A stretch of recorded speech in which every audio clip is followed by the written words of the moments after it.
Welcome to Wii Vault, a series on this channel where I take a look back at old Wii games, see how good they are, if they hold up today, and if they should come back.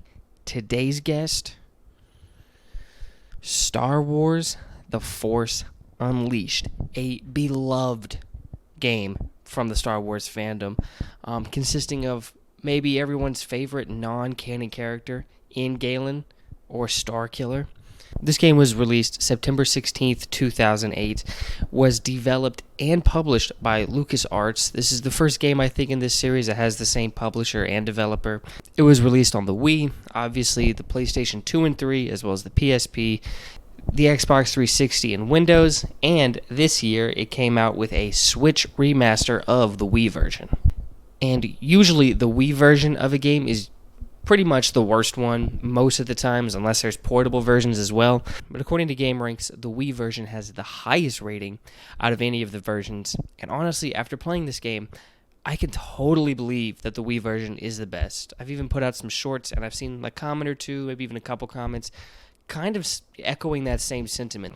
The Wii version might be the best version, and this might be the only Wii game that you can say that about. Now, this game takes place in between episodes 3 and 4, and it kind of gives an original and now non-canon origin of the Star Wars Rebellion that we see in episode 4, and as I previously mentioned, everyone's favorite non-canon, as of right now, character Starkiller, taking his name from an original idea for Luke Skywalker's name. But let's get into this fan favorite, see if it truly is good, how it compares to today's games, and if this storyline should be revisited once again.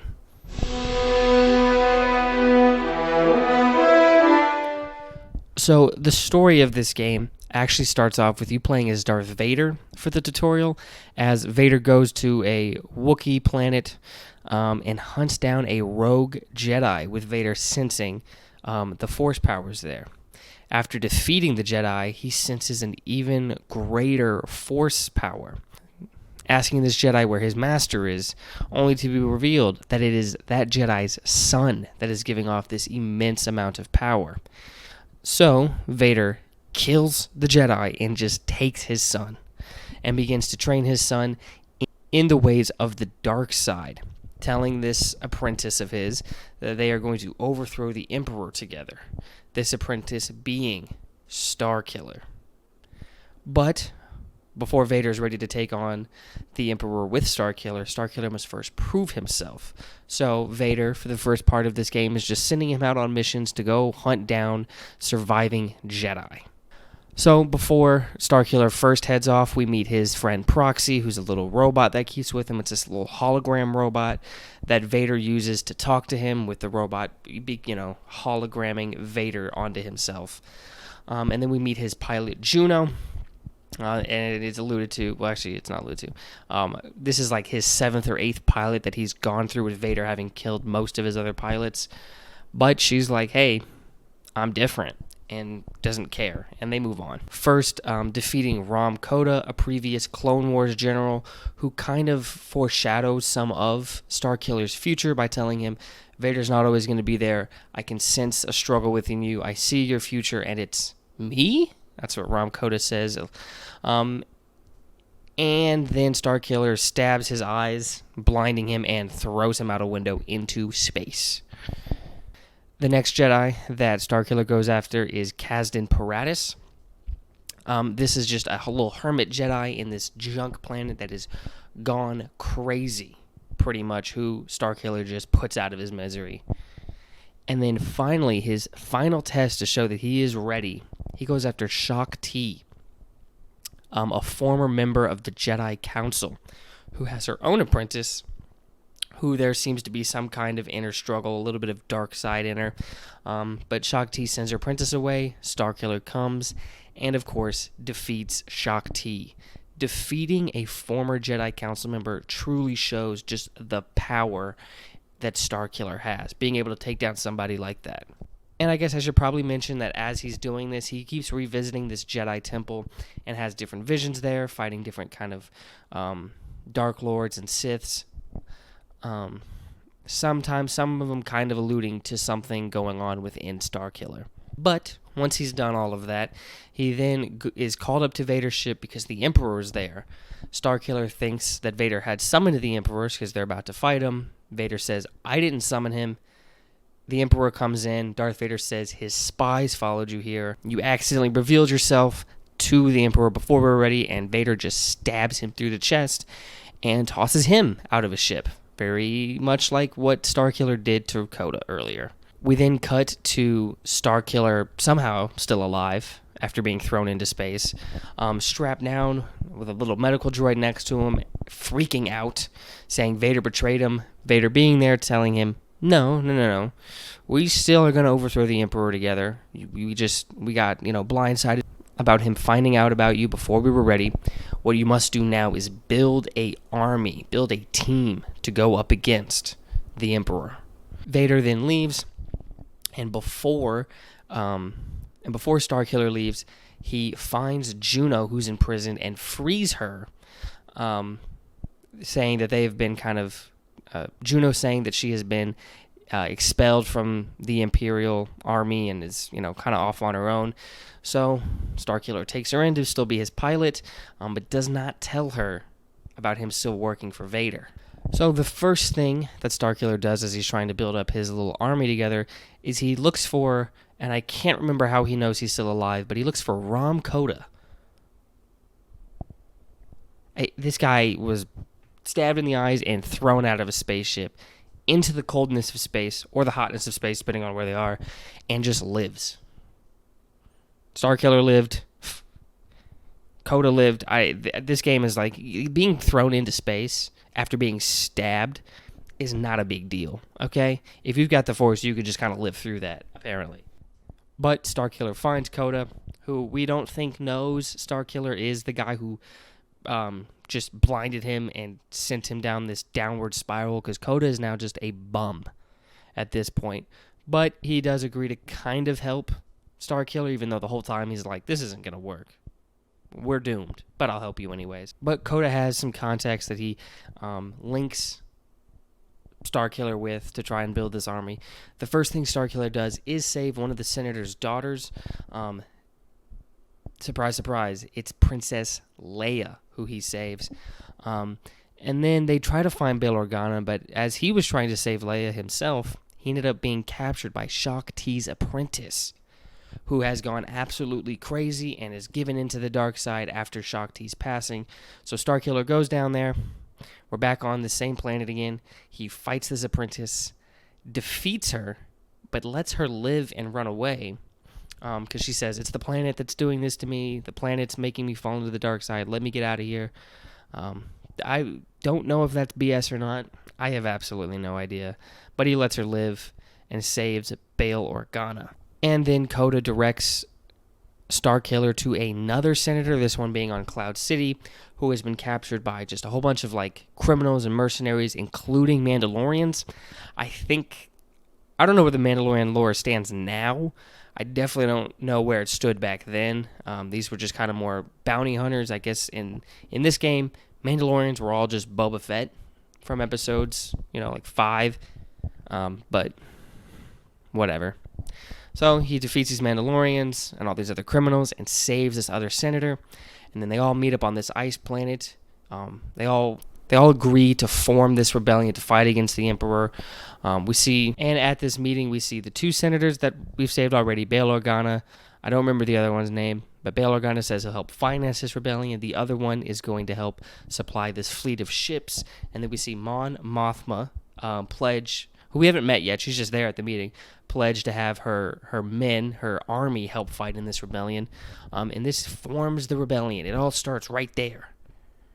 And then Vader just attacks, boom, comes in, captures everybody, and has a quick fight with Starkiller. You don't actually fight him in the game. It's just in this cinematic. He's fighting him. Starkiller's like, what are you doing? You said you would stay away while I built this.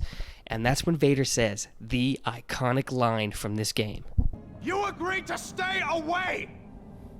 I lied, as I have from the very He said it! I lied. Beautiful. And then as Vader is fighting Starkiller, we just see Obi-Wan Kenobi come out of nowhere with a green lightsaber as well to fight Vader. My mind was racing. I'm like, yo, what is going on? Obi-Wan showed up? And then Vader just stabs Obi-Wan. I was like, whoa, this very much cannot be canon to the movies. And then it just turns out it's Proxy, his hologram robot. Somehow knew to turn into Obi-Wan to mess with Vader, I guess. I have no idea how he knew to do that. I don't know how the robot knew who Obi-Wan was. All of that was just to fuck with the player, to make you go, what is happening? Don't know how it makes much sense in canon or in the game. But he does that, and then Vader just kind of leaves Starkiller to die on that planet and takes all of these rebellion leaders and brings them to the Death Star for the Emperor to interrogate and torture. But Juno, with the ship called the Rogue One, comes in and saves Starkiller. Starkiller then decides, hey, I'm going to be a Jedi now. Let me do some Jedi meditations to find where they are. He finds that they're on the Death Star. Him and Juno go. Before he leaves to hop on the Death Star and he fights his way through to, find Vader, find the Emperor, find the rebellion leaders, he has this one heartwarming goodbye kiss with Juno. Their relationship, really forced and kind of out of nowhere. It always felt like I missed one scene of an establishment of that relationship that then got built upon. All I saw was the building upon, and I was like, where did the foundation come from? This is out of nowhere. But it happened. And anyways, so Starkiller fights his way through the ship, fighting all these Imperials to find Vader. And that's when you have the 1v1 versus Vader in all of its glory. Incredible fight. Great visuals. I'll talk about it later, but the visuals, especially from the boss fights in this game, are really good. I'll spoil that right now. But you defeat him. Yeah, Vader kind of flops in front of the Emperor. You go into the Emperor's room, and you see all the prisoners there, and the Emperor tells you, kill Vader. Join me by my side. Take Vader's place and rule the galaxy with me.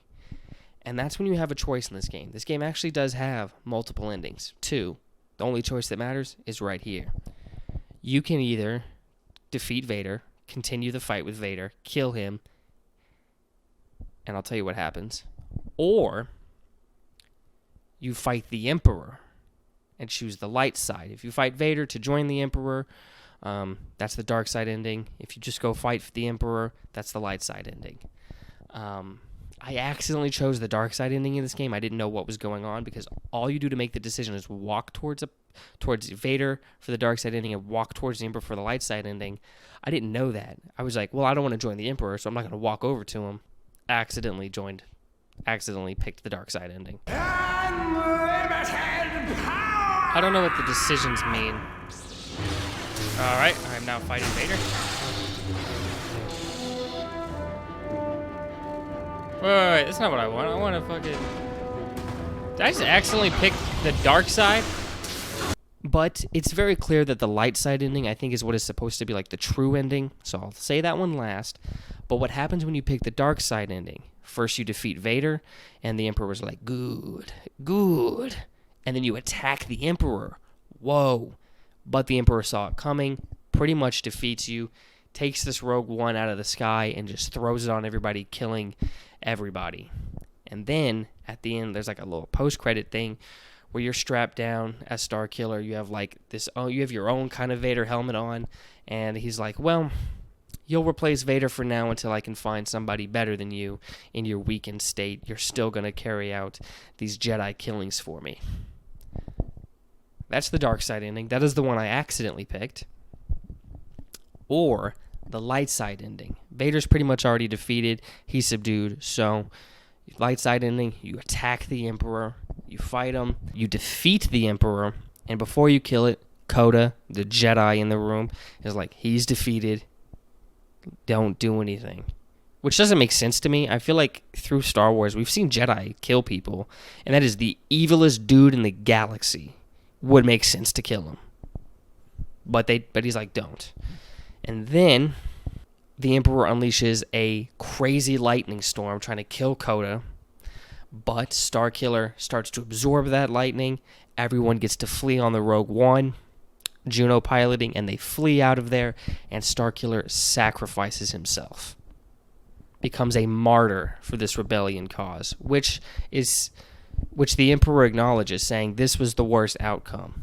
He's now given them hope and something to fight for. He's become a martyr for their cause. And then we go back to the rebellion leaders. They're all in a new place, a new meeting. They've decided to continue on with this rebellion in honor of Starkiller. And Leia recommends that they use his family crest as the rebellion logo, which is the rebellion logo that we see throughout the movies. I think that's supposed to be the true ending of the game. Sadly, now none of it is canon. I love this origin story for the rebellion. I don't know how much of it you could implement again. I don't know how much of it we could make canon now. I would absolutely love to see Starkiller in canon, in live action, or in something, But we'll see. I feel like he's so popular.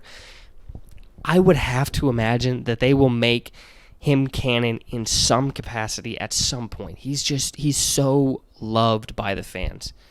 But how good was this story? Honestly, I did really like this story. I love the origin story they give the rebellion. I really liked that. This secret apprentice of Darth Vader, that is such a great concept. Seeing Vader have an apprentice, training him up in the dark side is really good. And it's like the inverse of Anakin, where we see Anakin from the light side falling into the dark side. In this game, we get to see this young apprentice that's in the dark side rise up into the light side if you go through the true ending. All of it was really good. The only thing I really didn't like was the Juno relationship. It felt pretty forced. It came out of nowhere at some point. There's just a random jump at some point from her being just this pilot that he barely talks to somebody he has very passionate feelings for, out of nowhere. And pretty early on, you're like, okay, you're saying there's something there. Haven't seen anything. Pretty weird. And when this game came out, between episodes 3 and 4 was an unexplored time period. Now, not so much, but it was really good to see at the time what was going on in between episodes 3 and 4. This came out 3 years after episode 3, so it was almost this flow of a continuation from that time period that I really liked. But with all that being said, I'm going to give the story for Star Wars The Force Unleashed a 9 out of 10.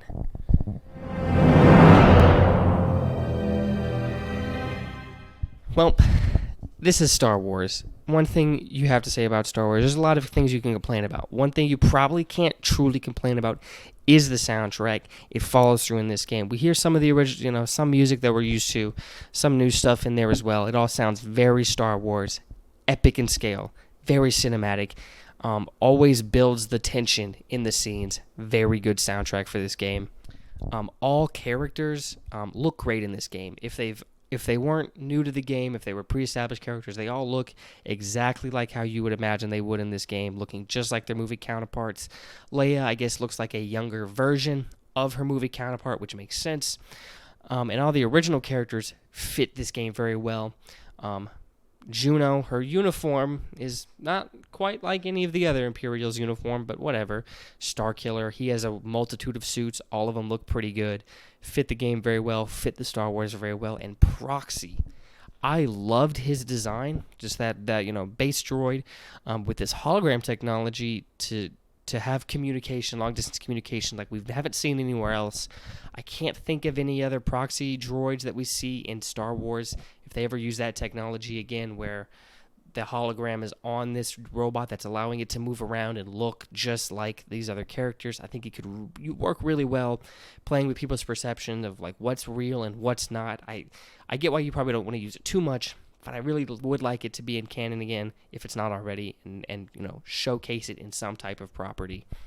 The enemies in this game are pretty good. Visually, there's decent differences between them across all the worlds, each world having its own feel and in terms of their different grunts.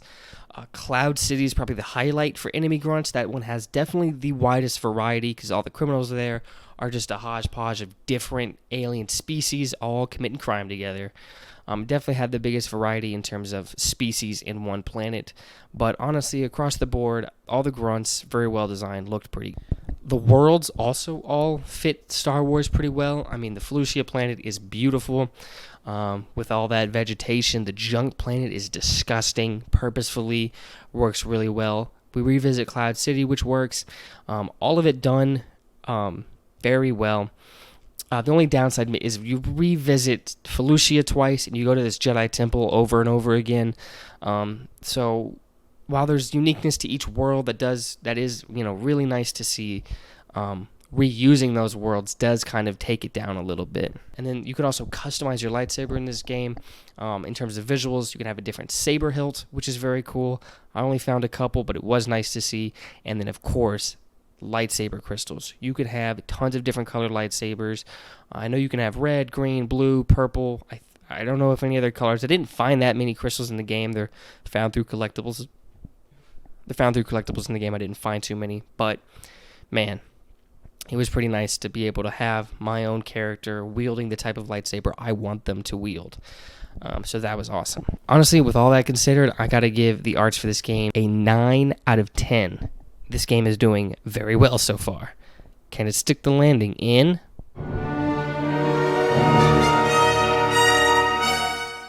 Most of the combat, pretty much all of the combat in this game is pretty much just linear combat of you working your way through different waves of enemies until you get to the boss part of the stage. And combat itself in this game is simple, with the Wii Remote being lightsaber combat and the nunchuck being your force powers. Swing the Wii Remote however you want. That's how your character's going to swing their lightsaber. And then with the Wii Remote, you have different force pushes, lightning strikes, chokes, grabs, throws. Pretty good variety within force abilities. This is probably the most powerful I've ever felt playing a Star Wars game, with all of that power at my fingertips, just walking through the stage, unleashing the Force, and one of, if not the best, portrayals of true Force power in this game, or in any game, with some decent lightsaber combat to go with it, of just slashing through and killing waves of enemies as a Sith Lord, or I guess Sith Apprentice, become young Jedi. And boss fights in this game are truly some of the highlights. Interestingly enough, they're mostly just like other combat in this game. I mean, most of these enemies, except for some of the large robotic ones, which I didn't like those boss fights as much. They were a little annoying. You couldn't get close to them. You'd just get smashed. But all the other boss fights, you could grab, throw, choke, lightning strike, just like you would any other enemy. They just had a higher health bar. Of course, what they could do back to you was definitely stronger than the other enemies. A lot of lightsaber combat that was very well.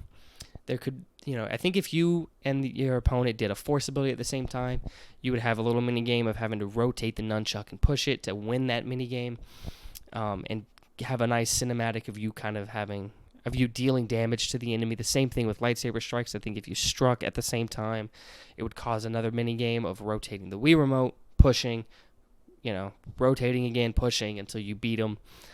Giving you another little cinematic of just unleashing that lightsaber onto that enemy.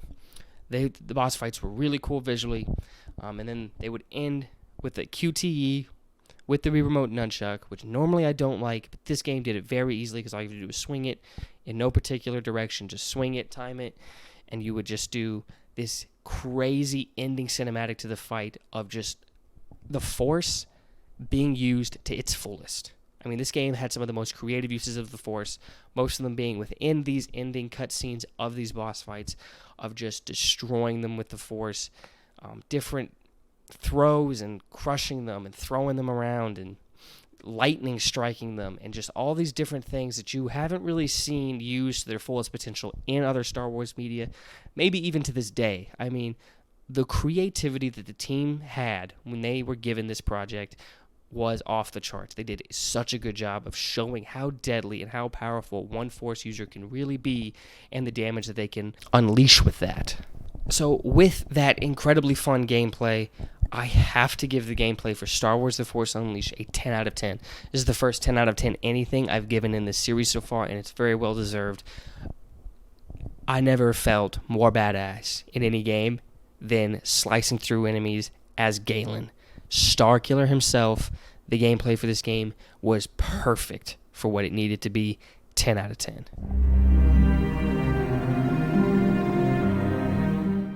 Always love to talk about the cast, and this one has some superstars in it, starting off with Starkiller himself and Palpatine, both voiced by the same person, Sam Witwer, who is most known for being within the same franchise voicing Darth Maul in Star Wars The Clone Wars. This guy tortured dark-side users. He knows how to do perfectly. Juno Eclipse is Natalie Cox, or Blonde from General Coda is Coley Fredrickson, who was in the rival Star-based franchise when he played a Vulcan in Star Trek First Contact. And Proxy is actually David W. Collins. He is a guy who does a lot of sound production for a lot of Star Wars projects. That's pretty much all his IMDb is sound production for different Star Wars projects, including The Mandalorian. Darth Vader. Maybe this is an iconic voice performance because of the one line. This guy is voiced by Matt Sloan, a guy who's normally a writer, most fittingly be known for Chad Vader, Day Shift Manager. I think this was before this game, so he did that project and they said, hey, come on and actually voice Vader for us. That's really cool to see. Maris Brood, or Shakti's apprentice. Adrienne Wilkinson, also the rival Star franchise, being Lexa Singh in Star Trek Renegades. Bail Organa is Jimmy Smits, the guy who actually plays Bail Organa in the movies. That's always great to see, seeing somebody reprise their role in these type of video games. He's also Detective Bobby Simone in NYPD Blue. Shakti was Suzanne Eisenberg, the go-to Wonder Woman voice, including Injustice and the Justice League cartoon. Now, Leia Organa was Catherine Tabor, who did Padme in all the cartoons, Clone Wars. This was the same year that Clone Wars, the movie, came out. I think both came out in 2008. So she's voiced the mother and the daughter. Pretty fun. And here is every single episode. I always end up having to shout this guy out. He's in every single game I've done on here. We have Steve Bloom, who played a stormtrooper in this game. So Captain Stern and Kento Merrick, both voiced by the same guy, Kento being Starkiller's father. He's voiced by Tom Kane, and I was listening to him and I was like, that guy sounds really familiar. I was like, is that the narrator from Clone Wars? Yes, it is. Who was the professor and him in Powerpuff Girls.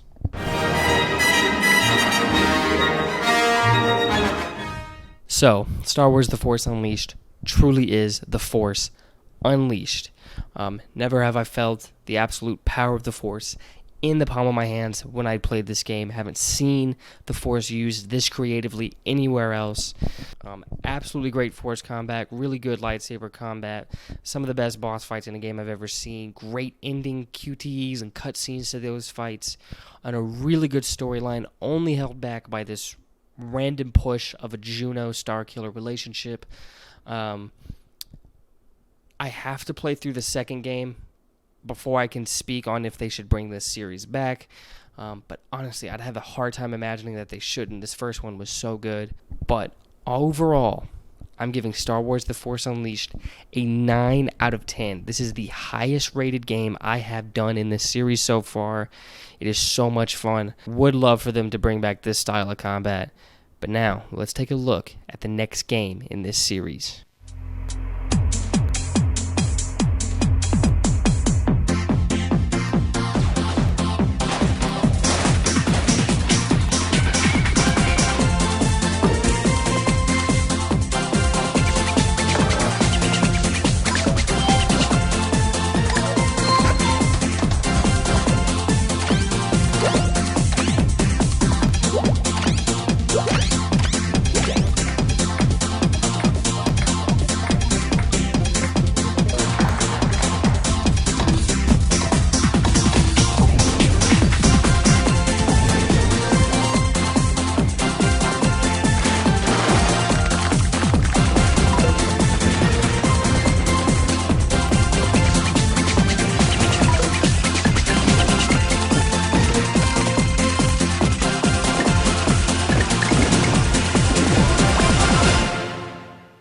But tell me what you thought of this video, what you liked the most, what you agreed with the most, and what you disagreed with the most, and what game I should do next in this series.